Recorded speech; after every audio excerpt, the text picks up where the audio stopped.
पाठ 15 ओणम। भारत के दक्षिण में केरल प्रांत है। यह प्रांत समुद्र के किनारे बसा हुआ है। ओणम इस प्रांत का प्रमुख त्योहार है। यह त्योहार हर वर्ष श्रावण मास यानी अगस्त सितंबर में के शुक्ल पक्ष की त्रयोदशी तिथि पर मनाया जाता है। केरल के बच्चे, बूढ़े, स्त्री, पुरुष सभी इसकी उत्सुकता से प्रतीक्षा करते हैं। ओणम से एक मास पहले ही पूरे केरल में गीत, नृत्य और खेलों की मस्ती छा जाती है। कहते हैं केरल में एक लोकप्रिय राजा हुए जिनका नाम था महाबली। वे बड़े दानी, उपकारी और त्यागी थे। वे अपनी प्रजा से बहुत प्यार करते थे। प्रजा भी उन्हें बहुत चाहती थी। महाबली के बारे में ये बात प्रसिद्ध थी कि वे प्रजा की हर इच्छा को पूरा करते थे।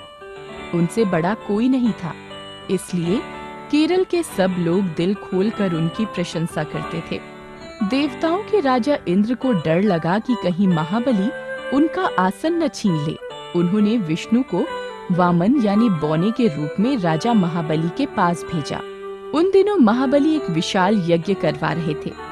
यज्ञ में जो भी तपस्वी आता, राजा उसे मुंह मांगा दान देते थे। वामन भी महाबली के पास पहुंचा। उसने अपनी कुटिया के लिए 3 कदम भूमि मांगी। महाबली ने हंसकर कहा, अरे वामन, माप लो 3 पग धरती, देखना बड़े बड़े पग मापना। यह सुनते ही विष्णु ने अपना असली रूप प्रकट किया। उन्होंने पहले पग में पूरी धरती माप ली, दूसरे पग में स्वर्ग माप लिया। अब समस्या थी कि तीसरा पग कहाँ रखा जाए। महाबली ने तीसरे पग के लिए तुरंत अपना सिर आगे कर दिया। इससे विष्णु बहुत प्रसन्न हुए।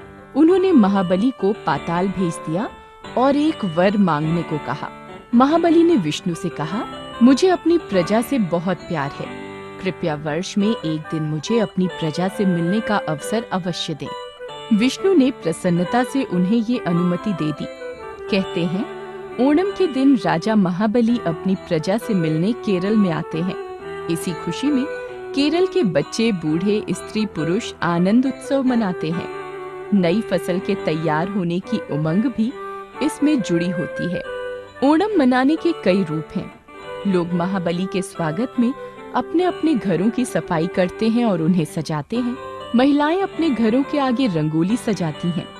रात को घरों में दीपक जलाए जाते हैं। इस दिन केरल के युवक युवतियां सज धज कर मधुर गीत गाते हैं। वे ढोल और नगाड़े की धुन पर नृत्य करते हैं। नवयुवकों की नौका दौड़ आयोजित की जाती है। समुद्र की विशाल छाती पर जब सजी धजी सर्पाकार नौकाएं एक दूसरे से होड़ करती हैं, तो दृश्य देखने योग्य होता है।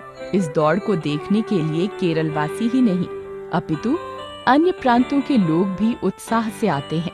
एक एक नौका को 20-25 नवयुवक चलाते हैं। जब उनके चप्पू एक साथ उठते गिरते हैं, तो इस दृश्य को देखकर आनंद आ जाता है। ओणम पर लोग महाबली की मूर्ति सजाते हैं। परिवार का मुखिया उसकी पूजा करता है। बाद में मूर्ति नदी या समुद्र में विलीन कर दी जाती है। इस दिन धनी लोग दिल खोल कर दान करते हैं। मंदिरों की सजावट दर्शनीय होती है। इस दिन हाथियों के जुलूस निकाले जाते हैं। हजारों की संख्या में युवक युवतियां लोक नृत्य करते हुए आगे आगे चलते हैं। इस दिन केरल में उत्साह उमड़ पड़ता है। पूरे प्रांत में उल्लास और आनंद छा जाता है। अपना इंडिया, गोल्डन बुक्स का दीवाना, गोल्डन बुक्स का दीवाना, गोल्डन बुक्स को अपनाना।